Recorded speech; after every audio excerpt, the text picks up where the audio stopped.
ജോലിക്ക് കയറുമ്പോഴത്തേക്ക് ഈ ഒരു 3 വർഷം അല്ലേ എന്ന് വിചാരിച്ച് ജോലിക്ക് കയറും. അങ്ങനെ കയറിയ ഒരു കുട്ടി ഒരിക്കൽ ഒരു ചില ഹെൽത്ത് ഇഷ്യൂസ് കാരണം ജോലി കണ്ടിന്യൂ ചെയ്യാൻ പറ്റാത്തൊരവസ്ഥ വന്നു ഒരു കുറച്ച് മാസങ്ങൾ കഴിഞ്ഞപ്പോഴത്തേക്കും. അപ്പോൾ ഈ കുട്ടി വയ്യാതായി സിക്ക് ലീവ് എടുത്തപ്പോൾ കമ്പനിയുടെ മാനേജ്മെൻറ്റിൽ നിന്ന് ഒരാൾ ഫോൺ ചെയ്ത് വീഡിയോ കോൾ ചെയ്തിട്ട് വയ്യാതായെന്ന് ആയ ആളിനെ കാണണം എന്ന് നിർബന്ധം പിടിച്ചു. തീർച്ചയായും ഒരു യൂണിയൻ ഉണ്ടാകേണ്ട വളരെ അത്യാവശ്യ ഒരു കാര്യമാണ്. ഇപ്പോൾ നമ്മൾ അന്ന സെബാസ്റ്റ്യൻ്റെ കാര്യം തന്നെ പറയുകയാണെങ്കിൽ, ഇപ്പോൾ ആ ഒരു കുട്ടി മാത്രമായിരിക്കില്ല ആ ഒരു സ്ട്രെസ്ഫുൾ സിറ്റുവേഷനിൽ കൂടെ പോയത്. അപ്പോൾ അതിൻ്റെ കൂടെ ജോലി ചെയ്യുന്ന ബാക്കി കുട്ടികൾക്ക് ഇതേപോലത്തെ സിറ്റുവേഷൻ തന്നെ ആകാനല്ലേ സാധ്യതയുള്ളൂ.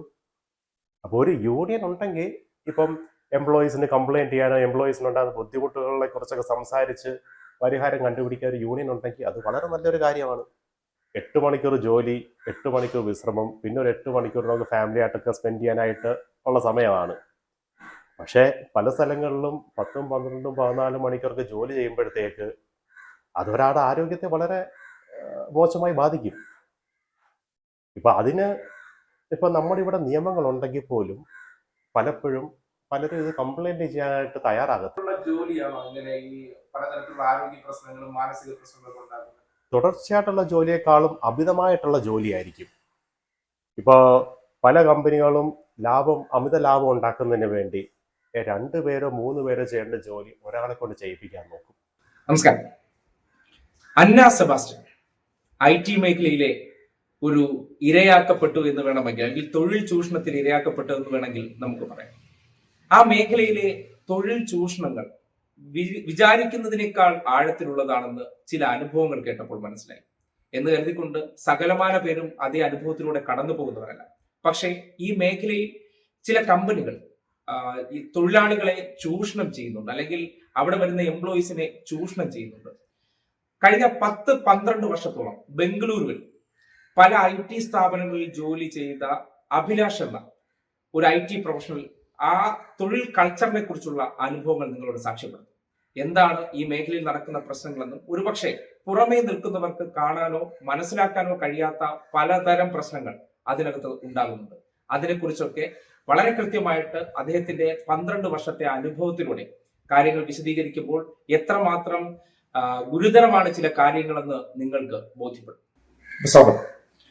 അഭിലാഷ്, ഒരു 10-12 വർഷത്തോളം ഒരു പല IT ഫീൽഡിൽ, അതായത് പ്രമുഖമായിട്ടുള്ള കമ്പനികളിൽ ജോലി ചെയ്യുന്ന വ്യക്തിയായിരുന്നു. എന്താണ് IT മേഖലയിലെ ഇപ്പോൾ ഈ അന്ന സെബാസ്റ്റ്യൻ എന്നുള്ള ഒരു കുട്ടി കൊഴിഞ്ഞു വീണ് മരിക്കുകയാണ് 24-ാമത്തെ വയസ്സിൽ. ആ ഒരു വർക്ക് സ്ട്രെസ്, അല്ലെങ്കിൽ തൊഴിൽ ചൂഷണം, തൊഴിൽ സമ്മർദ്ദം, ഇതെല്ലാം ഈ മേഖലകളിൽ അതിതീവ്രമാണെന്നുള്ള ആക്ഷേപം ശക്തമാണ്. എന്താണ് അനുഭവം? ഇപ്പോൾ IT കമ്പനികളിൽ സ്ട്രെസ് ഇല്ല പറയാൻ പറ്റില്ല. എല്ലാ കമ്പനിയിലും എല്ലാ ജോലിക്കും അതിൻ്റെതായിട്ടുള്ള സ്ട്രെസ് ഉണ്ട്. പക്ഷേ പല കമ്പനികളിലും വളരെ ടോക്സിക് ആയിട്ടൊരു വർക്ക് കൾച്ചർ ഉണ്ട്. ഒരു പക്ഷേ ഈ ഒരു കുട്ടിയുടെ കാര്യം ഒരു ഒറ്റപ്പെട്ട ഒരു സംഭവമായിട്ട് നമുക്ക് പറയാൻ പറ്റില്ല. ഇപ്പം എനിക്കറിയാം, ഞാൻ കേട്ടിട്ടുള്ള എൻ്റെ പല സുഹൃത്തുക്കളും പറഞ്ഞിട്ടുള്ളത് വെച്ച് ഞാൻ പറയുകയാണെങ്കിൽ, പലരും 12, 14, 16 മണിക്കൂറൊക്കെ ജോലി ചെയ്യുന്ന ആൾക്കാരുണ്ട്. എല്ലാ കമ്പനികളും മോശമാണെന്ന് നമുക്ക് പറയാൻ പറ്റില്ല. വളരെ നല്ല വർക്ക് ലൈഫ് ബാലൻസ് തരുന്ന കമ്പനികളുണ്ട്. പക്ഷേ വേറെ ഒരു large number of companies work life balance എംപ്ലോയീസിന് കൊടുക്കാറേ ഇല്ല. ഇപ്പം നമുക്ക് 24 മണിക്കൂറുള്ളതിൽ 8 മണിക്കൂർ ജോലി, 8 മണിക്കൂർ വിശ്രമം, പിന്നെ ഒരു 8 മണിക്കൂർ നമുക്ക് ഫാമിലി ആയിട്ടൊക്കെ സ്പെൻഡ് ചെയ്യാനായിട്ട് ഉള്ള സമയമാണ്. പക്ഷേ പല സ്ഥലങ്ങളിലും 10, 12, 14 മണിക്കൂർക്ക് ജോലി ചെയ്യുമ്പോഴത്തേക്ക് അതൊരാളുടെ ആരോഗ്യത്തെ വളരെ മോശമായി ബാധിക്കും. ഇപ്പം അതിന് നമ്മുടെ ഇവിടെ നിയമങ്ങളുണ്ടെങ്കിൽ പോലും പലപ്പോഴും പലരും ഇത് കംപ്ലൈൻറ്റ് ചെയ്യാനായിട്ട് തയ്യാറാകത്തില്ല. കാരണം ഇവിടെ നമുക്ക് ഈ പഠിച്ചിറങ്ങി എല്ലാവർക്കും ജോലി കിട്ടാനായിട്ടുള്ള ഒരു വേക്കൻസീസ് ഒന്നുമില്ല. അപ്പോൾ ഒരു ജോലി കിട്ടാൻ തന്നെ വളരെ ഒരു ബുദ്ധിമുട്ടുള്ള ഒരു സമയമാണിത്. അപ്പോൾ ഒരു എത്രത്തോളം ബുദ്ധിമുട്ടുണ്ടായി കഴിഞ്ഞാലും, വർക്ക് സ്ട്രെസ് ഉണ്ടായി കഴിഞ്ഞാലും പലരും ആ ജോലിയായിട്ട് കണ്ടിന്യൂ ചെയ്യാനേ ശ്രമിക്കാറുള്ളൂ. പിന്നെ പലരും കംപ്ലൈൻറ്റ് ചെയ്യാനും തയ്യാറാകത്തില്ല. കാരണം ഒരു കമ്പനിക്കെതിരെ കംപ്ലൈൻറ്റ് ചെയ്ത് കഴിഞ്ഞാൽ മിക്കവാറും പ്രത്യേകിച്ച് ഒരു ആക്ഷൻ ഒന്നും അവരെടുക്കുമെന്ന് എനിക്ക് തോന്നുന്നില്ല. ഇനിയിപ്പം കംപ്ലൈൻറ്റ് ചെയ്യുന്ന ആളിൻ്റെ കഴിവുകേടായിട്ട് പലരും പറയത്തുള്ളൂ. അവർ വർക്കിൽ മോശം അല്ലെ പെർഫോമൻസ് പെർഫോമൻസ് മോശമാണ്, അല്ലെങ്കിൽ കേപ്പബിലിറ്റി ഇല്ല എന്നൊക്കെ പറഞ്ഞ് അവരെ ഡീമോട്ടിവേറ്റ് ചെയ്യാനേ ശ്രമിക്കത്തുള്ളൂ. പിന്നെ ഈ ടോക്സിക് ആയിട്ടുള്ള ഒരു ടീമിലാണ് വർക്ക് ചെയ്യുന്നതെങ്കിൽ അത് ആരോഗ്യത്തെ കാര്യമായി ബാധിക്കും.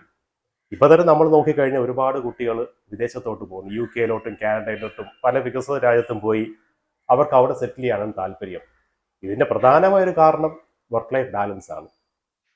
ഇപ്പോൾ വർക്ക് ലൈഫ് ബാലൻസ് ഉണ്ടെങ്കിൽ നമ്മുടെ കുട്ടികൾ ഇവിടെ ജോലി ചെയ്യാൻ ഇഷ്ടപ്പെടും.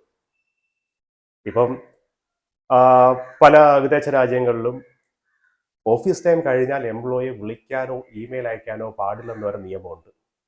8 മണിക്കൂർ ജോലിയാണ്, 8 മണിക്കൂർ ശേഷം ഒരു രീതിയിലും എംപ്ലോയിയെ കൊണ്ട് ജോലി ചെയ്യിപ്പിക്കരുതെന്നുണ്ട്. നമ്മുടെ രാജ്യത്ത് ഇങ്ങനത്തെ നിയമങ്ങളൊക്കെ ഉണ്ടെങ്കിൽ ഇവിടെ ആൾക്കാർ ജോലി ചെയ്യാൻ ഇഷ്ടപ്പെടും. ഇപ്പോൾ പലരും IT വർക്ക് ചെയ്യുന്ന പലർക്കും പല രീതിയിലുള്ള മാനസിക പ്രശ്നങ്ങളും ആരോഗ്യ പ്രശ്നങ്ങളും ഉണ്ട്. അപ്പം ഈ ഒരു തുടർച്ചയായിട്ടുള്ള ജോലിയാണോ ഇങ്ങനെ ഈ പലതരത്തിലുള്ള ആരോഗ്യ പ്രശ്നങ്ങളും മാനസിക പ്രശ്നങ്ങളൊക്കെ ഉണ്ടാക്കുന്നത്? തുടർച്ചയായിട്ടുള്ള ജോലിയെക്കാളും അമിതമായിട്ടുള്ള ജോലിയായിരിക്കും. ഇപ്പോൾ പല കമ്പനികളും അമിത ലാഭം ഉണ്ടാക്കുന്നതിന് വേണ്ടി 2 പേരോ 3 പേരോ ചെയ്യേണ്ട ജോലി ഒരാളെ കൊണ്ട് ചെയ്യിപ്പിക്കാൻ നോക്കും. അപ്പൊ ഇത് അമിതമായ ജോലി ഭാരമാണ്. പിന്നെ അമിതമായ സമ്മർദ്ദം ചെലുത്തും. ഇപ്പൊ ചിലർക്ക് ഇപ്പൊ ലോഗ് ഔട്ട് ടൈം ആകുമ്പോഴായിരിക്കും പുതിയ ജോലി അസൈൻ ചെയ്തിട്ട് ഇതെങ്ങനെങ്കിലും കംപ്ലീറ്റ് ചെയ്തേ പറ്റൂ എന്ന് നിർബന്ധിക്കും. അസുഖം വന്നു കഴിഞ്ഞാൽ പോലും ഒരു സിക്ക് ലീവ് എടുക്കാൻ തന്നെ എംപ്ലോയിക്ക് പേടിയാണ്. അപ്പോൾ ഒരു ലീവ് ചോദിക്കാൻ പലർക്കും പേടിയാണ്. അപ്പൊ ഇങ്ങനൊരു സാഹചര്യം ഇവിടെ നിലനിൽക്കുന്നതുകൊണ്ടാണ് ഈ ഒരു അമിതമായ സ്ട്രെസ്സിനെ കുറിച്ച് നമുക്ക് സംസാരിക്കേണ്ടി വരുന്നത്. അല്ലെ, ഇങ്ങനെ എന്തെങ്കിലും ഒരു അനുഭവം അറിയോ? ഇങ്ങനെ ഈ ഒരു അസുഖം ബാധിച്ചിട്ട് ഒരു ലീവ് കൊടുക്കാത്തതായിട്ട് അങ്ങനെ? അത് ഇപ്പം ഇവിടെ ട്രിവാൻഡ്രത്തുള്ള ഒരു കമ്പനി തന്നെയാണ്. അപ്പൊ അവിടെ ഫ്രഷേഴ്സിനെ അവർ റിക്രൂട്ട് ചെയ്യുന്നത് ഒരു 3 ലക്ഷം രൂപയുടെ ട്രെയിനിങ് ഫീ വാങ്ങിച്ചുകൊണ്ട് അതൊരു ഡെപ്പോസിറ്റ് ആയിട്ട് അവർ വാങ്ങിച്ചു വെക്കും. അവിടെ ഒരു ബോണ്ട് സൈൻ ചെയ്യിപ്പിക്കും. അപ്പോൾ 3 വർഷം കമ്പനി നിന്ന് കഴിഞ്ഞാലേ കാശ് തിരിച്ചു കൊടുക്കത്തുള്ളൂ. അപ്പോൾ പലരും ഇപ്പോൾ ഒരു ജോലിക്ക് കയറുമ്പോഴത്തേക്ക് ഈ ഒരു 3 വർഷം അല്ലേ എന്ന് വിചാരിച്ച് ജോലിക്ക് കയറും. അങ്ങനെ കയറിയ ഒരു കുട്ടി ഒരിക്കൽ ഒരു ചില ഹെൽത്ത് ഇഷ്യൂസ് കാരണം ജോലി കണ്ടിന്യൂ ചെയ്യാൻ പറ്റാത്തൊരവസ്ഥ വന്നു ഒരു കുറച്ച് മാസങ്ങൾ കഴിഞ്ഞപ്പോഴത്തേക്ക്. അപ്പോൾ ഈ കുട്ടി വയ്യാതായി സിക്ക് ലീവ് എടുത്തപ്പോൾ കമ്പനിയുടെ മാനേജ്മെന്റിൽ നിന്ന് ഒരാൾ ഫോൺ ചെയ്ത് വീഡിയോ കോൾ ചെയ്തിട്ട് വയ്യാതായെന്ന് ആളിനെ കാണണം എന്ന് നിർബന്ധം പിടിച്ചു. ഈ കുട്ടി പിന്നെ ജോലി കണ്ടിന്യൂ ചെയ്യുന്നില്ലെന്ന് പറഞ്ഞപ്പോഴത്തേക്ക് ഈ കാശ് തിരിച്ചു കൊടുക്കാൻ അവർ തയ്യാറായില്ല. പിന്നെ ഒരുപാട് അത് കുറച്ച് ഒരു ഇഷ്യൂ ഒക്കെ ആയതിനു ശേഷമാണ് ഇവർ കാശ് കൊടുക്കാൻ തയ്യാറായത്. അപ്പൊ ഇത് ഒരാളുടെ മാത്രം കാര്യമല്ല, ഒരുപാട് പേര് നമ്മുടെ ഇവിടെ ഈ ബോണ്ടിനെ പേടിച്ചും അത് ജോലിയിൽ നിന്ന് പിരിഞ്ഞു പോയി റിലീവിംഗ് ലെറ്റർ കിട്ടില്ല എന്നുള്ളൊരു പേടി കാരണമൊക്കെ ജോലിയായിട്ട് കണ്ടിന്യൂ ചെയ്യുന്ന ആൾക്കാരുണ്ട്. ഈ പലർക്കും എന്താണ് കിറ്റ് ചെയ്യാൻ പറ്റാതെ ഇതിനകത്ത് പെട്ടുപോകുന്നതാണ്. ഈ ഒരു ജോലിയിൽ ചെന്ന് പ്രവേശിച്ചു കഴിഞ്ഞാൽ ഇത്രമാത്രം സമ്മർദ്ദം ഉണ്ടെങ്കിൽ അതിനകത്ത് മാറിപ്പോകാൻ പറ്റാത്ത അവസ്ഥ വരുന്നുണ്ടായിരിക്കും. ഒരു കാര്യം എന്ന് വെച്ച് കഴിഞ്ഞാൽ വേറെ ജോലി കിട്ടാനുള്ള ബുദ്ധിമുട്ടാണ്. ഇപ്പൊ നോട്ടീസ് പീരീഡ് പല കമ്പനിയിലും 90 ദിവസമാണ്. അപ്പൊ ഈ 90 ദിവസം നോട്ടീസ് പീരീഡ് സെർവ് ചെയ്യുമ്പോഴത്തേക്ക് അടുത്ത കമ്പനി ജോലി കിട്ടിയാലും 3 മാസം കഴിഞ്ഞ് ജോയിൻ ചെയ്യാൻ പറ്റത്തുള്ളൂ. അപ്പോൾ അടുത്ത കമ്പനിക്ക് 3 മാസം ഈ വെയിറ്റ് ചെയ്യാനായിട്ട് അവർക്ക് ചിലപ്പോൾ സാധിച്ചെന്ന് വരില്ല. അപ്പൊ അതുകൊണ്ട് ഈ 90 ദിവസം നോട്ടീസ് പീരീഡ് തന്നെ വളരെ ഒരു ടോക്സിക് ആണെന്നാണ് എൻ്റെ അഭിപ്രായം. ഇപ്പൊ വിദേശത്തൊക്കെ നമുക്ക് 2 ആഴ്ച നോട്ടീസ് പീരീഡ് അല്ലെ 1 മാസം നോട്ടീസ് പീരീഡ് കൊടുത്ത് ക്വിറ്റ് ചെയ്യാം. ഈ 90 ദിവസം നോട്ടീസ് പീരീഡ് കാരണം അടുത്തൊരു ജോലി കിട്ടാനുള്ള സാധ്യത വളരെ കുറവാണ്. പിന്നെ എന്താ പറഞ്ഞ ഒരാൾക്ക് ഈ ക്വിറ്റ് ചെയ്യണമെന്ന് ആഗ്രഹം ഉണ്ടെങ്കിലും ചിലപ്പം 1 വർഷമെങ്കിലും മിനിമം വർക്ക് ചെയ്തില്ലെങ്കിൽ റിലീവിംഗ് ലെറ്റർ കൊടുക്കില്ലെന്ന് ചിലപ്പം ചില കമ്പനികൾ പറയും. അപ്പോൾ ഒരു റിലീവിംഗ് ലെറ്റർ കിട്ടിയില്ലെങ്കിൽ അടുത്തൊരു ജോലി അത് കാര്യമായി ബാധിക്കും. കിട്ടാനുള്ള സാധ്യത വളരെ കുറവാണ്. പിന്നെ അല്ല, ഞാൻ പറഞ്ഞ ഈ സ്ട്രെസ്ഫുൾ ഉണ്ട്, ഞാൻ പറഞ്ഞ വർക്ക് സ്ട്രെസ് ഭയങ്കരമാണെന്ന് പറഞ്ഞു. അതുപോലെ ഈ ചൂഷണം, ഈ നമ്മുടെ ഒരാൾ ചെയ്യേണ്ട അമിതമായ ജോലി നമ്മുടെ തൊഴിലേക്ക് വരണം. എന്നിട്ടും ആ കമ്പനിയിൽ തന്നെ പലരും കുടുങ്ങിപ്പോകുന്ന അവസ്ഥ ഉണ്ടാകുന്നുണ്ട്. എന്തുകൊണ്ടായിരിക്കും? അതെ, അത് പലർക്കും ഞാൻ പറഞ്ഞ പോലെ അടുത്തൊരു ജോലി കിട്ടാനുള്ള ഒരു ബുദ്ധിമുട്ട് കൊണ്ടാണെന്ന്. പിന്നെ ഒരു ഫ്രഷറിന് ഒരു കമ്പനി കയറി കഴിഞ്ഞാൽ മിനിമം ഒരു 6 മാസങ്ങൾ നിന്നില്ലെങ്കിൽ അടുത്ത കമ്പനി പോകുമ്പോൾ അവർ ചോദിക്കും എന്തുകൊണ്ടാണ് ഇത്ര നേരത്തെ ക്വിറ്റ് ചെയ്തത്. അതൊരു സ്റ്റെബിലിറ്റി ഇഷ്യൂ ഒരു ഫാക്ടറായിട്ട് അവർ കാണിക്കും. അപ്പോൾ ഈ പിന്നെ പുതിയതായിട്ട് ജോയിൻ ചെയ്യുന്ന കുട്ടികൾക്ക് എങ്ങനെങ്കിലും ഹാർഡ് വർക്ക് ചെയ്ത് ഒന്ന് പെർഫോമൻസ് ഒക്കെ കാണിച്ച് എങ്ങനെയെങ്കിലും ഗ്രോ ചെയ്യണമെന്നൊരു ആഗ്രഹമായിട്ടാണ് പല കുട്ടികളും ജോയിൻ ചെയ്യുന്നത്. അപ്പോൾ ഇടയ്ക്ക് വെച്ച് നിർത്തി പോയി കഴിഞ്ഞാൽ അവരൊരു ഫെയിലിയർ ആകുന്ന അവർക്ക് ചിലപ്പോൾ ഒരു തോന്നൽ വരും. പിന്നെ ഈ ഓവറായിട്ടൊരു എക്സ്പെക്ടേഷൻ പൊതുവേ നമ്മുടെ ഇന്ത്യയിലെ പല കമ്പനികളിലും അവർ ഈ ഒരു ഓവർ എക്സ്പെക്ടേഷൻ ആണ് സെറ്റ് ചെയ്യുന്നത്. ഇപ്പോൾ ഒരുപാട് വർക്ക് ചെയ്യണം, നമ്മൾ അമിതമായ ജോലി ചെയ്ത് കഴിഞ്ഞാലേ ഗ്രോ ചെയ്യത്തുള്ളെന്നൊരു ധാരണ പലർക്കും വരുത്തി കൊടുക്കും. അപ്പം നമ്മുടെ എൻ്റെ രാജ്യത്തെ ആ ഒരു വർക്ക് കൾച്ചർ കുറച്ചൊന്ന് മാറണം. നമ്മൾ ഈ ജീവിക്കാൻ വേണ്ടിയാണ് ജോലി എടുക്കുന്നത്, അല്ലാതെ ജോലി എടുക്കാൻ വേണ്ടിയല്ല ജീവിക്കുന്നത് എന്നുള്ള ഒരു കാര്യം എല്ലാവരും മനസ്സിലാക്കണം. അപ്പോൾ ഈ ജോബ് സ്ട്രെസ്ഫുൾ ആണെങ്കിൽ അത് കംപ്ലയിൻറ്റ് ചെയ്യണം. അഥവാ ജോലി ഒട്ടും പറ്റുന്നില്ലെങ്കിൽ ക്വിറ്റ് ചെയ്ത് വേറെ ജോലി കിട്ടുമെന്നുള്ള കാര്യം എല്ലാവർക്കും മനസ്സിലാക്കണം. അപ്പോൾ ശ്രമിച്ചു കഴിഞ്ഞാൽ ഇതിനെയൊക്കെ എന്താ പറഞ്ഞ ഒരു രീതി തടയാനോ പരിഹാരം കണ്ടുപിടിക്കാനോ ഒക്കെ പറ്റും. അതുപോലെ തന്നെ എന്തുകൊണ്ടാണ് ഞാൻ പറഞ്ഞ കണക്ക് ഇത്രയും മാത്രം ഈ സ്ട്രെസ്ഫുൾ ജോബിനെ കുറിച്ച് പറയുമ്പോൾ ചില ആൾക്കാർക്ക് നേരത്തെ ആരോഗ്യ പ്രശ്നങ്ങൾ വരുന്നുണ്ട് എന്ന് പറഞ്ഞു. മറ്റു ചിലർക്ക് പിന്നീട് ഇത് കണ്ടിന്യൂ ചെയ്യാൻ പറ്റിയില്ലെങ്കിൽ ഇവർ തമ്മിലൊരു നെറ്റ്വർക്ക് ഉണ്ടാവും. അതായത് ഇവർക്ക് ഈ സ്ഥാപനങ്ങളിലേക്ക് പിന്നീട് ജോലി കിട്ടാത്ത പ്രശ്നം, അതായത് നമുക്ക് ആരോഗ്യ പ്രശ്നം കൊണ്ട് വിട്ടുപോകുന്നു എന്നായിരിക്കും നമ്മുടെ പ്രശ്നം. പക്ഷെ മറ്റൊരിടത്തേക്ക് ചെല്ലുമ്പോൾ ഇവർക്ക് ജോലി തടസ്സപ്പെടുത്താൻ മറ്റ് കമ്പനികൾ ഇടപെടുന്ന അവസ്ഥയുണ്ടോ? അങ്ങനത്തെ ഒരു അവസ്ഥയില്ല. പക്ഷേ എല്ലാ കമ്പനികളും നമ്മൾ ജോയിൻ ചെയ്യുമ്പോൾ ഒരു ബാക്ക്ഗ്രൗണ്ട് വെരിഫിക്കേഷൻ നടത്തും. പഴയ കമ്പനിയിലോട്ടൊരു ഇമെയിൽ അയച്ചോ ഫോൺ ചെയ്തോ നമ്മുടെ ഫീഡ്ബാക്ക് കളക്ട് ചെയ്യും. അപ്പോൾ പൊതുവേ നമുക്ക് അങ്ങനെ ഒരു കമ്പനിയും മോശമായൊരു ഫീഡ്ബാക്ക് കൊടുക്കില്ല. പക്ഷേ അങ്ങനെ കൊടുക്കുന്ന ചില കമ്പനികളും ഉണ്ട്. അപ്പോൾ ഇപ്പം ആരോഗ്യ പ്രശ്നം കാരണം വിട്ടുപോയതാണെങ്കിലും ഇപ്പം ഫീഡ്ബാക്ക് ചോദിക്കുമ്പോഴത്തേക്ക് ഒരു പക്ഷെ അത് പറയാതെ പെർഫോമൻസ് കാരണം വിട്ടുപോയെന്ന് പറഞ്ഞു കഴിഞ്ഞാൽ അതൊരു പ്രശ്നമായി മാറും. പിന്നെ അത് ബ്ലാക്ക് മാർക്ക് ആകും. ഇപ്പോൾ പൊതുവെ ആരോഗ്യ പ്രശ്നം ഉണ്ടെങ്കിൽ വിട്ടുപോകുന്നതിനെ ആരും ചിലപ്പം എതിർക്കത്തില്ല. ഈ മേഖലയിൽ മനസ്സിലാക്കിയിട്ടുള്ള ഈ 12 വർഷം മനസ്സിലാക്കിയിട്ടുള്ള അപ്പൊ ഏറ്റവും കൂടുതൽ ആൾക്കാരെ ബുദ്ധിമുട്ടിക്കുന്ന അല്ലെങ്കിൽ എംപ്ലോയീസിനെ ബുദ്ധിമുട്ടിക്കുന്ന സംവിധാനങ്ങൾ എന്തൊക്കെയാണ് തോന്നിയിട്ടുള്ളത്? ഏറ്റവും കൂടുതൽ ബുദ്ധിമുട്ടിപ്പിക്കാന്ന് പറയുമ്പോഴത്തേക്ക് അത് ചില മാനേജേഴ്സും അല്ലെ ചില സൂപ്പർവൈസേഴ്സ് അവർ അമിതമായ പ്രഷർ അങ്ങ് അപ്ലൈ ചെയ്യും.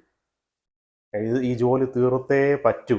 അപ്പോൾ അങ്ങനെ ഒരു എംപ്ലോയിയുടെ അടുത്ത് പറയുമ്പോൾ ഒരുപക്ഷെ 8 മണിക്കൂർ കൊണ്ട് തീരുന്ന ജോലി ആയിരിക്കത്തില്ല അത്. ആ ഒരു എംപ്ലോയി തീർക്കാൻ വേണ്ടി 12 മണിക്കൂറോ 14 മണിക്കൂറോ അല്ലെ 16 മണിക്കൂറോ എക്സ്റ്റെൻഡ് ചെയ്യേണ്ട ആവശ്യം വരും. അപ്പോൾ എംപ്ലോയിയുടെ അടുത്ത് ഈ ഒരു ജോലി ഏൽപ്പിച്ചിട്ട് ഒരു ഡെഡ് ലൈനും കൊടുത്തു കഴിഞ്ഞാൽ അൺറിയലിസ്റ്റിക് ആയിട്ടുള്ള എക്സ്പെക്റ്റേഷൻസ് ആണെങ്കിൽ അത് ഒരുപാട് സമ്മർദ്ദം ഉണ്ടാക്കും എംപ്ലോയിയുടെ മനസ്സിൽ. അപ്പോൾ ഒരുപക്ഷെ ഒരു മോശം ടീമിലോ അല്ലെ ഒരു മോശം ആയിട്ടുള്ള ഒരു ടോക്സിക് ആയിട്ടുള്ള എൻവയോൺമെന്റിൽ വർക്ക് ചെയ്യുന്നവർക്കാണ് കൂടുതലായിട്ടുള്ള സമ്മർദ്ദം ഉണ്ടാകുന്നത്. അതേസമയം എനിക്കറിയാം ചില കമ്പനികളുണ്ട് അവിടെ എംപ്ലോയീസ് വിട്ടു പോകാനേ താല്പര്യമില്ല. കാരണം അത്ര നല്ല വർക്ക് കൾച്ചറും വർക്ക് ലൈഫ് ബാലൻസും കിട്ടുന്ന സ്ഥലങ്ങളാണ്. ഇപ്പം എല്ലാം മോശമാണെന്ന് നമുക്ക് പറയാൻ പറ്റില്ല, പക്ഷേ മോശമായിട്ടുള്ള ഒരുപാട് കമ്പനികളുണ്ട്. ഈ കമ്പനികളിൽ ഒരു എംപ്ലോയർ ആയിട്ട് വർക്ക് ചെയ്തതിന്റെ അടിസ്ഥാനത്തിൽ മാറേണ്ട കാര്യങ്ങൾ എന്തൊക്കെ ഉണ്ട്? ഒന്ന് വർക്ക് ലൈഫ് ബാലൻസിന് ഈ വർക്കിംഗ് അവേഴ്സ് കഴിഞ്ഞു കഴിഞ്ഞാൽ ആരെയും വർക്ക് ചെയ്യാൻ അനുവദിക്കരുത്. 9 മണിക്കൂർ 8 മണിക്കൂർ അല്ല 9 മണിക്കൂറാണ് വർക്കിംഗ് അവേഴ്സ് എങ്കിൽ ആ ടൈം കഴിഞ്ഞാൽ അവർ എംപ്ലോയീസിനെ വർക്ക് ചെയ്യാൻ അനുവദിക്കാൻ പാടില്ല. ആ ഒരു കൾച്ചർ അവർ ഡെവലപ്പ് ചെയ്യണം. പിന്നെ അത് മാനേജേഴ്സിൻ്റെ അടുത്തും സീനിയർ മാനേജേഴ്സിൻ്റെ അടുത്തും ഒക്കെ ക്ലിയർ ഇൻസ്ട്രക്ഷൻ കൊടുക്കണം. വർക്കിംഗ് അവേഴ്സ് കഴിഞ്ഞാൽ ഒരു എംപ്ലോയിയെ ഡിസ്റ്റർബ് ചെയ്യാൻ പാടില്ല.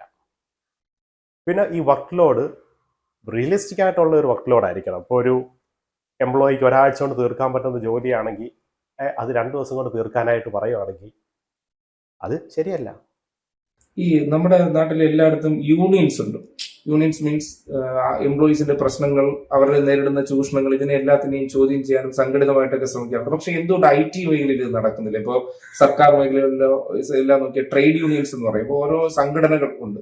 അവരുടെ പ്രശ്നങ്ങളെ പ്രതിഷേധിക്കാനോ അത് അവർക്കെതിരായിട്ടുള്ള എന്തെങ്കിലും മോശം കാര്യങ്ങൾക്ക് ഒരുമിച്ച് നിന്ന് ബോയ്ക്കോട്ട് ചെയ്യാനൊക്കെ ചെയ്യുന്നു. പക്ഷെ എന്തുകൊണ്ട് ഈ IT ഫോമിനകത്ത് നടക്കുന്നില്ല എന്ന് തോന്നുന്നുണ്ട്? ഒരു യൂണിറ്റി ഇല്ലാത്തതിന്റെ പ്രശ്നം വളരെ ഒരു ശക്തമാണെന്ന് തോന്നിയിട്ടുണ്ടോ?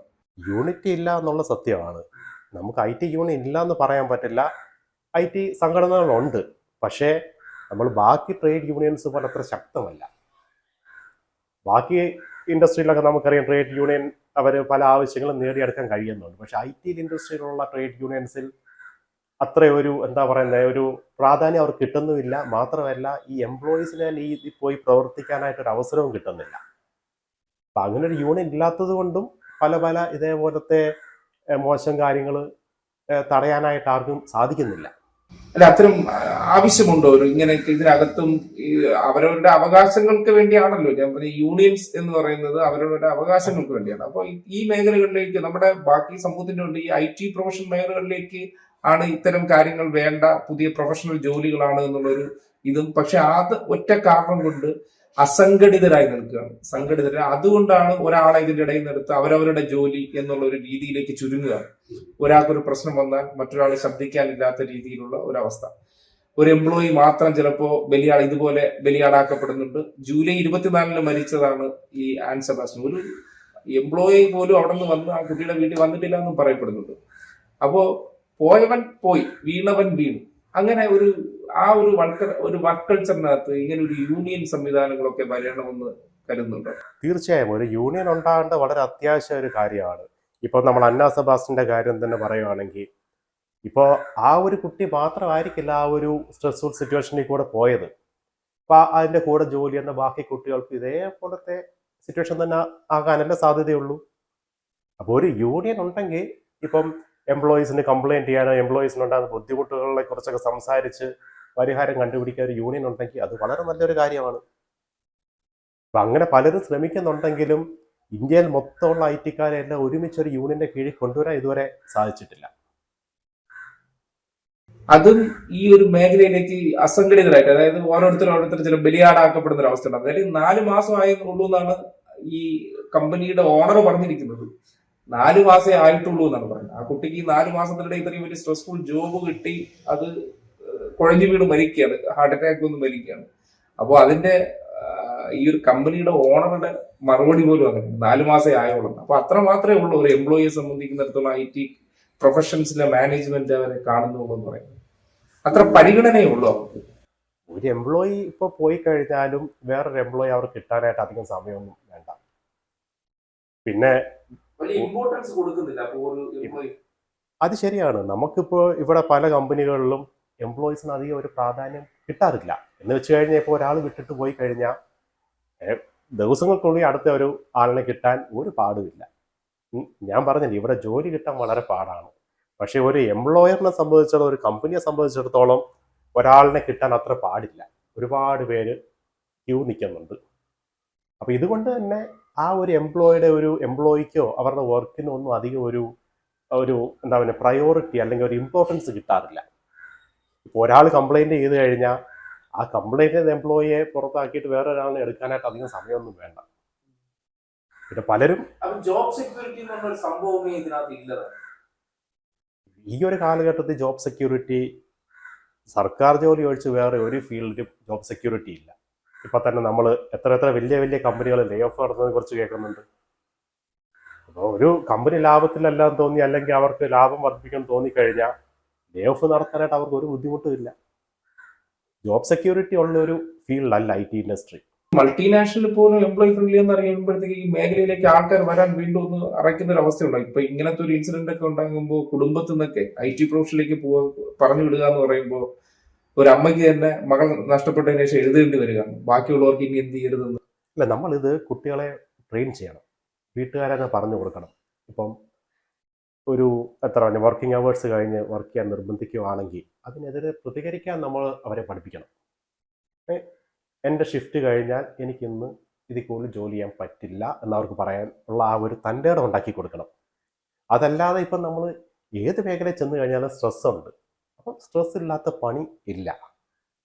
അപ്പോൾ കുട്ടികളെ നമ്മൾ വളരെ നല്ല ട്രെയിൻ ചെയ്ത് ഇപ്പോൾ ആരെങ്കിലും ഇതേപോലെ ഹ്യൂമിലിയേറ്റ് ചെയ്യുകയോ അല്ലെങ്കിൽ എന്താ പറയുന്നത് നമ്മൾ കുറ്റപ്പെടുത്തുകയോ അനാവശ്യ കുറ്റപ്പെടുത്തുകയോ ചെയ്തു കഴിഞ്ഞാൽ അതിനെതിരെ പ്രതികരിക്കേണ്ട എങ്ങനെയാണെന്ന് പഠിപ്പിച്ചു കൊടുക്കണം. അപ്പോൾ വളരെ മോശമായിട്ടുള്ളൊരു ജോലി സാഹചര്യം ആണെങ്കിൽ കുട്ടികളെ എടുത്ത് പറയണം, അങ്ങനെയുള്ള കമ്പനികൾ ജോലി ചെയ്യണ്ട, വരാനായിട്ട് പഠിപ്പിക്കണം അവരെ. കാര്യം നമ്മുടെ ലൈഫാണല്ലോ ഇമ്പോർട്ടൻറ്റ്. ജോലി നമുക്ക് വേറെ കണ്ടുപിടിക്കാം. ഇതിനകത്ത് കംപ്ലൈന്റ് സെല്ലുകളൊന്നും ഇല്ല. അപ്പോൾ ഇങ്ങനെയൊക്കെ വലിയ പരാതി ഉണ്ടെങ്കിൽ കംപ്ലൈന്റ് ഒരു കാര്യമില്ലല്ലേ പറഞ്ഞിട്ട്. എല്ലാ IT കമ്പനികളിലും അല്ലെ എല്ലാ MNCയിലും കംപ്ലയിൻറ്റ് സെല്ലുണ്ട്. പക്ഷേ പലർക്കും ഈ കംപ്ലയിൻറ്റ് സെല്ലിനെ അപ്രോച്ച് ചെയ്യാൻ പേടിയാണ്. കാര്യം ഒന്ന് അപ്രോച്ച് ചെയ്ത് കഴിഞ്ഞാൽ ഇവർ മറ്റേതെങ്കിലും രീതിയിൽ റിറ്റാലിയേറ്റ് ചെയ്യുമോ എന്നുള്ള പേടിയുണ്ട്. മാത്രമല്ല ഒരു കംപ്ലയിൻറ്റ് ചെയ്തതിന് ശേഷം പിന്നെ ആ ഒരു കമ്പനി കണ്ടിന്യൂ ചെയ്യാനും വളരെ ബുദ്ധിമുട്ടാവും. അങ്ങനത്തെ ഒരു സാഹചര്യം ഹയർ പൊസിഷനിൽ ഇരിക്കുന്നവർക്കെതിരെ കംപ്ലൈന്റ് ചെയ്താൽ പിന്നെ നമുക്ക് അവിടെ സർവൈവ് ചെയ്യാൻ വലിയ പാടായിരിക്കും. അത് വളരെ പാടായിരിക്കും. അവരെ കമ്പനി പ്രൊട്ടക്ട് ചെയ്യും. ഈ ഹയർ പൊസിഷനിൽ ഇരിക്കുന്നവരെ ഇപ്പോൾ ഒരു താഴേക്കിടയിലുള്ള ഒരു എംപ്ലോയി ഇപ്പോൾ ഒരു പ്രൊഫസർ ആയിട്ടുള്ള ഒരാൾ കയറുന്നത് എന്തെങ്കിലും കംപ്ലൈന്റ് ചെയ്ത് കഴിഞ്ഞാൽ മുകളിലിരിക്കുന്നവർക്കായിരിക്കും കൂടുതൽ പ്രിഫറൻസ് കമ്പനി കൊടുക്കുന്നത്. അതിപ്പം എല്ലാ കമ്പനികളും അങ്ങനെയാണെന്ന് പറയാൻ പറ്റില്ല. വളരെ നല്ല രീതി ഇപ്പോൾ എംപ്ലോയിയെ സപ്പോർട്ട് ചെയ്യുന്ന കമ്പനീസ് ഉണ്ട്. ഇപ്പോൾ ഒരു കംപ്ലയിൻറ്റ് ചെയ്ത് കഴിഞ്ഞാൽ തക്കതായ ആക്ഷൻ എടുക്കുന്ന കമ്പനീസ് ഉണ്ട്. പക്ഷേ അങ്ങനെ അല്ലാത്ത കമ്പനികളിലാണ് പ്രശ്നം. അപ്പം അങ്ങനെ അല്ലാത്ത ഒരു കമ്പനി ജോലി ചെയ്യുന്ന ഒരു എംപ്ലോയി ഒരു കംപ്ലയിൻറ്റ് ഈ മെജോറിറ്റി എങ്ങനെയാണ് നമ്മുടെ നാട്ടിലെ IT പ്രൊഫഷണൽ മേഖലകളുണ്ടെങ്കിൽ കംപ്ലൈന്റ് ഒക്കെ ഇങ്ങനത്തെ പ്രശ്നങ്ങൾ ഉണ്ടെങ്കിൽ കമ്പനികൾ മെജോറിറ്റി അങ്ങനെ കംപ്ലൈന്റ് ചെയ്താൽ നടപടി എടുക്കുന്നതാണോ കൂടുതൽ, എടുക്കാത്ത കമ്പനികളാണോ കൂടുതൽ? അതിനെക്കുറിച്ച് നമുക്ക് വ്യക്തമായി പറയാൻ പറ്റില്ല.